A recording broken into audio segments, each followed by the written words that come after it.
24 de mon journal créatif. Alors vous avez vu, sur la bête, aujourd'hui. Alors voilà, je crois que si, vous ne voyez pas ma tête, vous voyez de quoi je veux parler. Ceci est un journal créatif, donc dédié, aux arts du fil, notamment au crochet, au tricot, un petit peu à la broderie, à la couture. Alors vous m'excuserez, mais là je tiens, le pied, de l'appareil qui me sert à filmer et donc je bouge un petit peu quand je parle. Donc voilà, je voulais vous montrer la bête, hein, donc on est dans la chambre, de ma fille, il y a comme je vous avais promis, je reviendrai quand il y aurait du soleil et ben, il a fallu quand même que j'attende un petit peu parce que depuis le 17 janvier, je crois qu'on l'a vu, de façon très furtive ici. Donc voilà mes, 25, granny grand-mère ou si, pour ceux qui ne connaissent pas ce granny de base, il s'appelle aussi Old America. Alors je vais essayer de me rapprocher, voilà, tout doucement pour venir poser la caméra, sur le lit. Donc c'est un lit de 160, hein.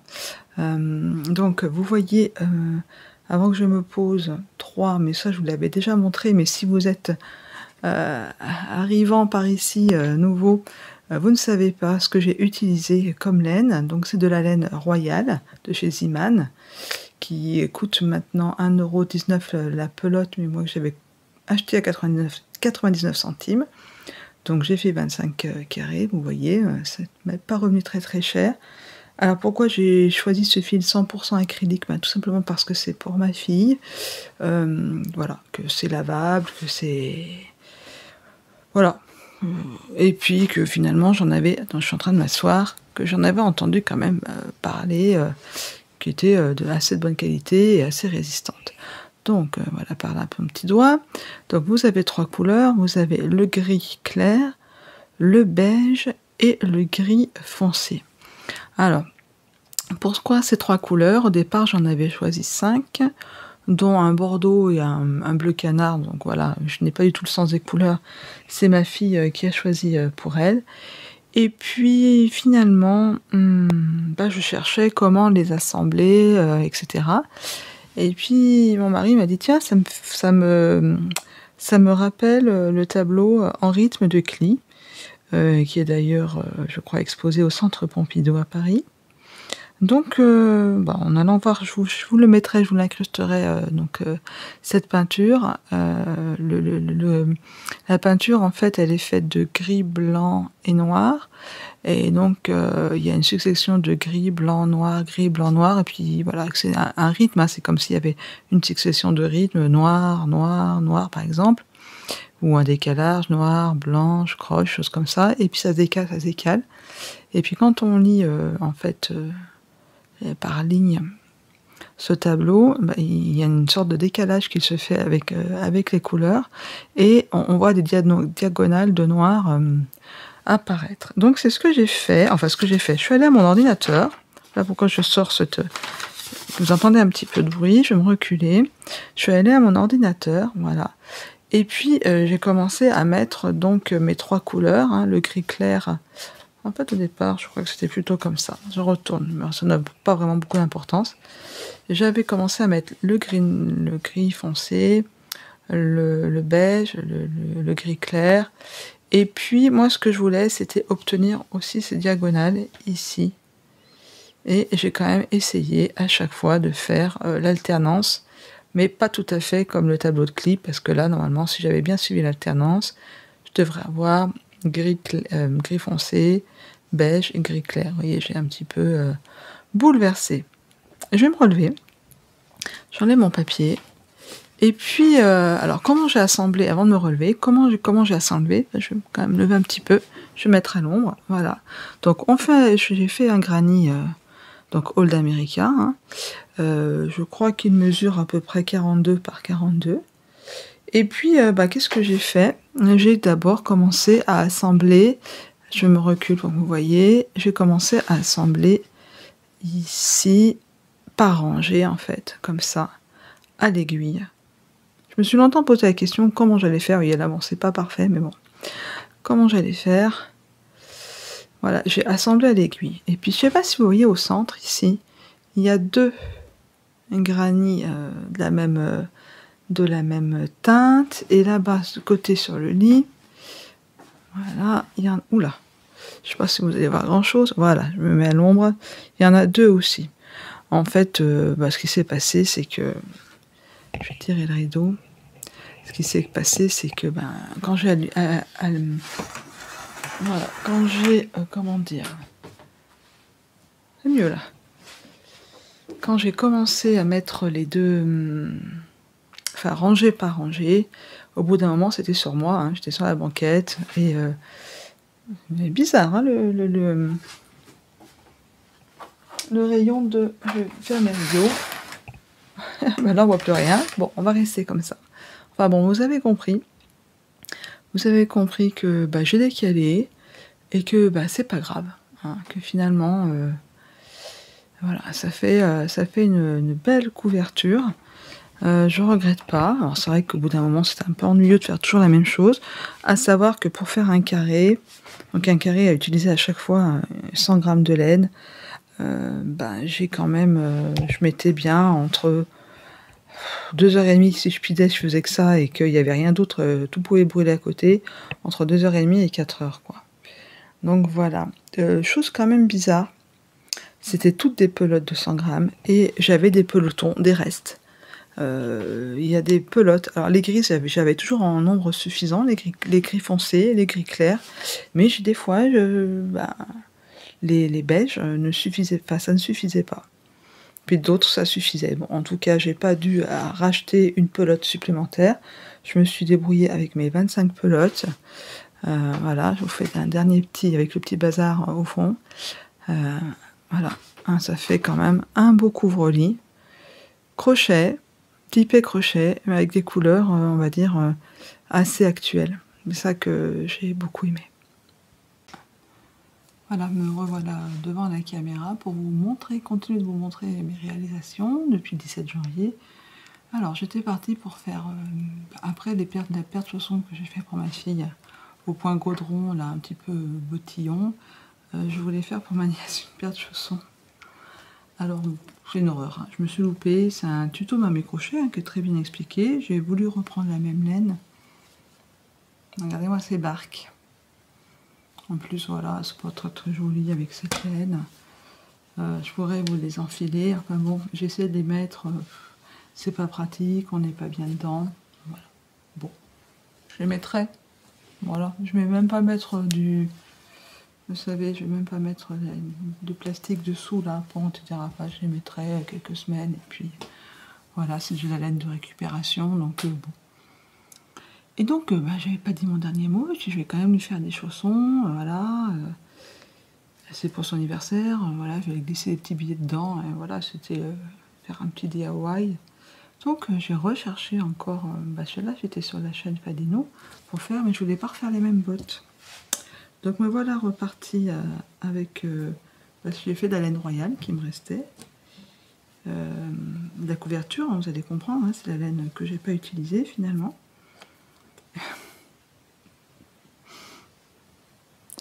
Voilà, les perches, on dirait des trucs, vous savez, pour le Moyen-Âge, là. Voilà, 2. Je pense que ça pourrait faire pour son copain. J'ai fait la même taille, hein, j'ai fait le même nombre de maillots, vous avez vu ce truc? Bon, moi, c'est encore loupé. Je lui donnerai pour rigoler quand même. J'ai pas eu le temps après d'en faire d'autres. Donc ça, c'est la chaîne Fadino. C'est toujours le même, voilà, en côte anglaise. C'est très bien expliqué, c'est super. Avec la bande de point mousse.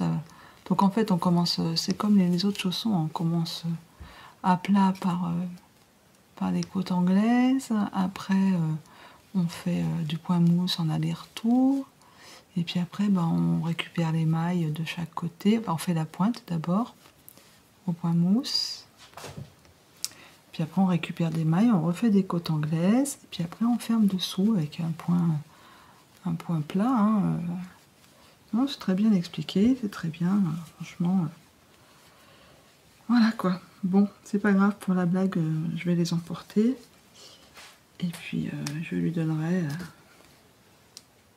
Voilà. Bon, vraiment, voilà, c'était ça n'allait pas. Et puis je voulais faire une écharpe dans un dégradé de bleu avec... ça c'était la semaine avant que je parte en Espagne, et je crois que j'ai défait... j'ai passé ma semaine, je faisais le soir, je faisais un truc, je faisais un modèle, ça me plaisait pas, j'ai redéfait, j'ai redéfait, j'ai défait. Bref, une catastrophe. Donc je suis partie en Espagne avec des élèves. Il me faut un truc qui me fasse plaisir. Alors je vais pas avoir le temps de tricoter tous les jours, mais quand on prend le bus pour aller à Paris, après qu'on a 2 vols et qu'on a le rebus, ben voilà, j'ai déjà parlé en décembre, ils avaient l'habitude de me voir le tricot à la main, et voilà. Donc du coup j'ai emmené le plaid kaolin d'Okil, tricote. Alors j'avais monté les mailles, j'avais fait le départ, c'est en côte, voilà, donc j'avais fait ça, donc j'ai fait la première, deuxième, troisième, quatrième section, voilà, jusque là, avant les octogones en fait. J'ai fait ça pendant la semaine, enfin surtout pendant l'aller et le retour du voyage. Ah oui, puis je voulais vous montrer aussi, donc ça je vous le montre pas parce que voilà, il est en bas et puis il est loin d'être terminé. Je voulais vous montrer mes fameuses chaussettes. J'avais fait donc, je vous avais montré les 2 tubes, je vous montre les 2. Hein. Et donc j'ai fait le talon après coup, que j'avais jamais fait, ça s'est très bien passé. Vraiment, sous tricot, explique très bien, pas de souci. Mais alors, je sais pas ce que je me suis débrouillée, mais quand j'ai fait... c'est ça, ma fille... ça lui va trop... Voilà, j'aurais dû mettre le talon ici, quoi. C'est hyper trop grand. Donc, j'ai quand même fait les grosses chaussettes qui arrivent jusque sous les genoux, la grosse chaussette d'hiver. Bon, je pense que je vais la faire essayer à mon mari, parce que là, c'est plus du 42-43. Donc, si vous avez vu le tricot, là, en ce moment, c'est pas... C'est pas fifou, hein. Ça a vraiment été un petit peu la catastrophe. Donc, voilà, je suis dans une ambiance, enfin j'ai envie de me débarrasser de toutes mes petites laines, tout ce qui traîne, et c'est pareil pour la couture. La preuve, toutes des chutes de tissu, de vieux pantalons, de jogging, de reste. Hein. Là, il y a 42 carrés de 20-20 pour faire une future couverture que je n'ai pas faite. Par contre, voilà, c'est le travail à la chaîne en ce moment, c'est vraiment ça.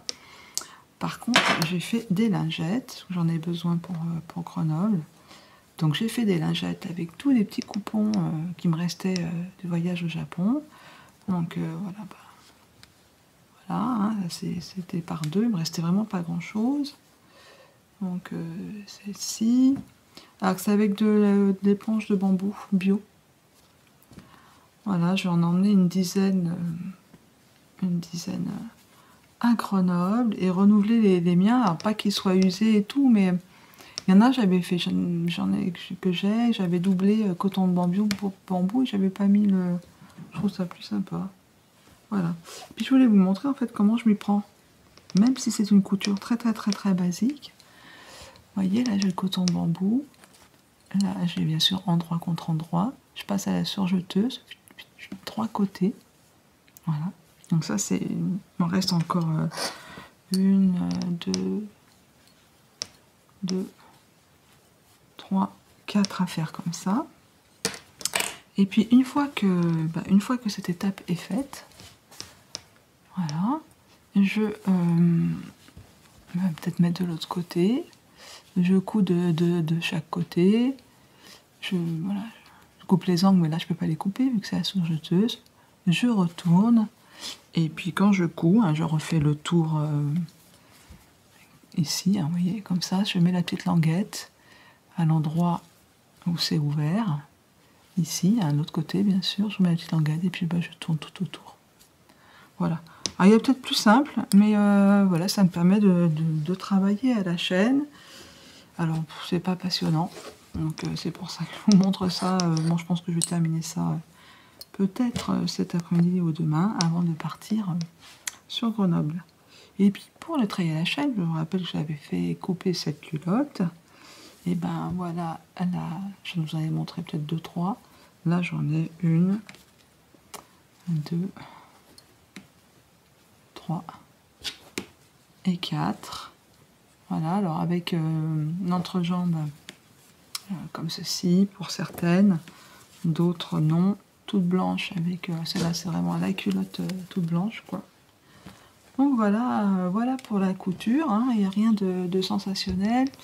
Je pense que j'ai des projets par contre un petit peu plus passionnants que ça, mais bon, en même temps, faut le faire, ça sert, c'est vraiment, on est dans la couture routine.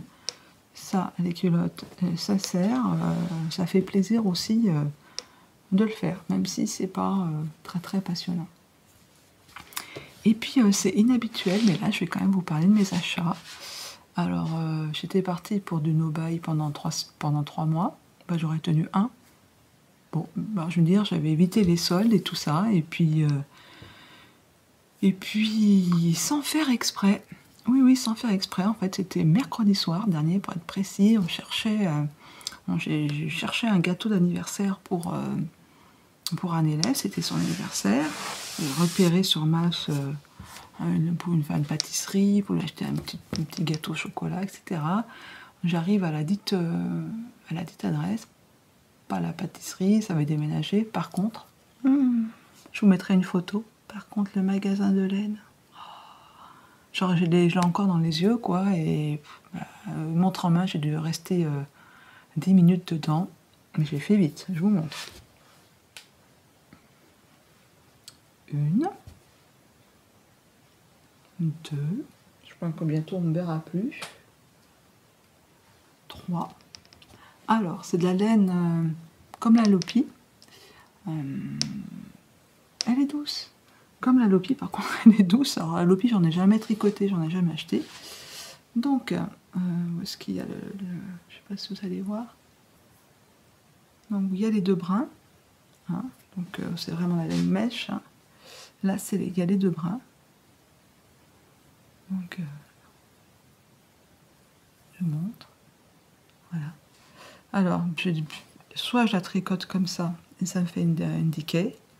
Soit je la pelote et ça me fait une fingering, soit j'essaye de la filer ça, soit j'essaye de filer les deux, je ne sais pas trop encore ce que je vais faire. Donc là il y a 400 mètres de fil, hein, si je défais et que je fais la fingering. Donc là j'ai 1200 mètres de fil. Donc c'est de la laine qui vient de la Mancha. Pour ceux qui connaissent Don Quijote. Je n'ai encore là-dessous. Et puis bon, j'avais qu'une petite valise, donc il y a un moment, il fallait que je me calme. Et puis bon, il fallait vite que je retourne, que je cherche le fameux gâteau. Et puis ça, c'est la laine de Léon, à la ville de Léon. La masse pequeno, la transhumance, voilà, c'est de la Léon. Alors c'est de la Decay. Elle m'a dit que c'est de la Decay. Voilà. Alors j'en ai pris qu'une parce que je vous dis, voilà. Elle est super douce. Et il y avait plein d'autres laines. Alors il y avait plein d'autres laines espagnoles, il y avait d'autres laines bien sûr plus connues, la Rowan, des choses comme ça qui n'ont rien à voir. J'ai vu d'un coin de l'œil de la laine, comment dire, lace mohair et soie, enfin plein de choses. Je vous mettrai les références de sa boutique parce qu'elle vend par internet. Hein, rapidement, je dis, vous envoyez, oui, j'envoie. Bon, après les frais de port, évidemment, on va être plus près des 15-20 € que voilà, avec des frais de port normaux, mais voilà. Hein. Donc j'étais super contente de trouver cette laine. Alors, ça c'est mercredi. Mardi soir, on était plusieurs pays à partir, on s'attend, il y a un petit quartier libre de 20 minutes, voilà, on s'attend, et puis je traîne un petit peu, c'était une petite place, et puis au coin de la rue, il y a un magasin, une mercerie. Alors là, je m'approche, il y avait la Katia, essentiellement la Katia à la DMC. Et puis j'ai pensé à mon plaid, est-ce que je vais en avoir assez, etc. Alors, bon, ça, c'est rien d'exceptionnel, hein, vous avez compris. C'est la Magnum Tweed. Oui, j'étais bien chargée, hein. C'est la Magnum Tweed. La Magnum Tweed, là, il y a 400 mètres. Au niveau du prix, après, je suis allée voir sur Internet, c'était pas plus intéressant, peut-être 2-3 € de moins que les prix en France. Mais bon, je sais pas si ça ira pour le plaid, si je ferai autre chose. Je sais pas si je la teindrai, parce que tweedée comme ça, crème, elle est vraiment, vraiment jolie. Alors, ça me fait la transition pour la teinture. À l'école où on était, il y avait des chênes, hein, il y avait des chênes liège d'ailleurs, je connaissais, j'ai jamais vu, c'est sympa. Et puis il y avait des chênes, et puis en fait, j'ai tout de suite pensé à la noix de Galles, parce que ici dans la région, je regarde comme ça ce que c'est dehors.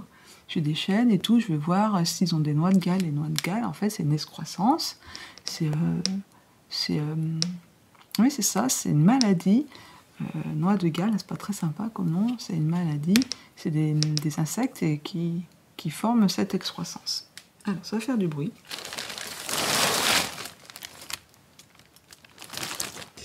C'est hyper léger. Alors, j'en ai ramené. Ça, j'ai ma balance à côté. Je vais vous montrer, je vais le peser quand même. Je sais même pas si ça fera 1 gramme. Je prends la balance. Je prends ma petite balance, ma petite balance. Je pense qu'on n'est même pas... Je sais même pas si ça arrivera à mesurer 1 gramme, quoi. Bon, ce serait bien qu'elle fonctionne. Ah si, quand même. Vous voyez, je ne me rends pas compte. 2 grammes. Et ça fait 2 grammes. Donc, ben, j'en ai pris. Alors, la noix de Galles, ça fait du gris foncé noir. Alors, j'ai vu dans mon livre, ça peut faire du marron.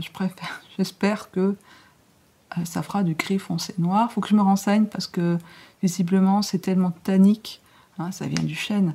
C'est tellement tannique que... il n'y a pas besoin de mordancer, mais est-ce que si on mordance, on est sûr d'avoir un noir foncé faut que je regarde les teinturières aussi, par exemple By Night qui teint la noix de Galles, ce qu'elle obtient. Et puis voilà, et puis vous avez compris que c'est quand même super, assez le pied d'avoir acheté de la laine naturelle, de la laine d'élevage, de la laine, voilà, de la Mancha espagnole, et de trouver dans la nature ces fameuses noix de Galles, et de pouvoir teindre, et puis après tricoter. Et peut-être éventuellement de filer, parce que je sais pas, parce que là j'ai 1200 mètres, j'aurais de quoi me faire un pull, peut-être me servir de celle-ci pour faire un jacquard, voilà, un pull noir, et puis garder celle-ci, pas la teindre. Bon, c'est pas demain ou après-demain, ou même dans 1 mois que je vais le faire. Je vais attendre, j'ai d'autres projets, je veux vraiment me débarrasser... j'ai de la laine que j'avais achetée au Val-Gaudemar l'été dernier, que j'ai teint. Ça m'a fait vraiment un joli jolet. J'aimerais bien déjà tricoter. Voilà, j'ai plein de choses à tricoter. Donc voilà, ce numéro 24 touche déjà à sa fin. J'essaie d'être assez rapide. Voilà, parce que je ne vous ai pas montré d'énormes projets au tricot. Je vous ai montré... cette laine, quoi, j'en suis super dingue, elle est douce. Hein. Je crois que je l'ai payée 7,50 €. Voilà, celle-ci, je l'ai payée, il me semble que c'est 5,50 €. Voilà, de la mérinos, mais de la mérinos, 100% laine. Celle-là, elle n'est pas super wash, hein. C'est la 100%, voilà, non traitée. Voilà, que vous dire, hein, que les vacances là, vont être consacrées. Je peux pas emmener, parce que je pars en avion à Grenoble, je peux pas emmener le plaid kaolin, donc il va être en pause. Je pense que ça va être plutôt du crochet, des petites choses qui vont être transportables dans un sens et dans l'autre, bien sûr. Voilà, écoutez, aujourd'hui c'est le printemps, donc c'est super. On va en profiter, on va essayer de profiter de ces vacances, essayer d'être pas trop embêté par vous savez qui, vous savez quoi. Et je vous dis sûrement à très très très bientôt, parce que j'ai quand même des projets en cours, mais je reviendrai vous les montrer quand ils seront terminés. Voilà, écoutez, à très bientôt, et puis portez-vous bien.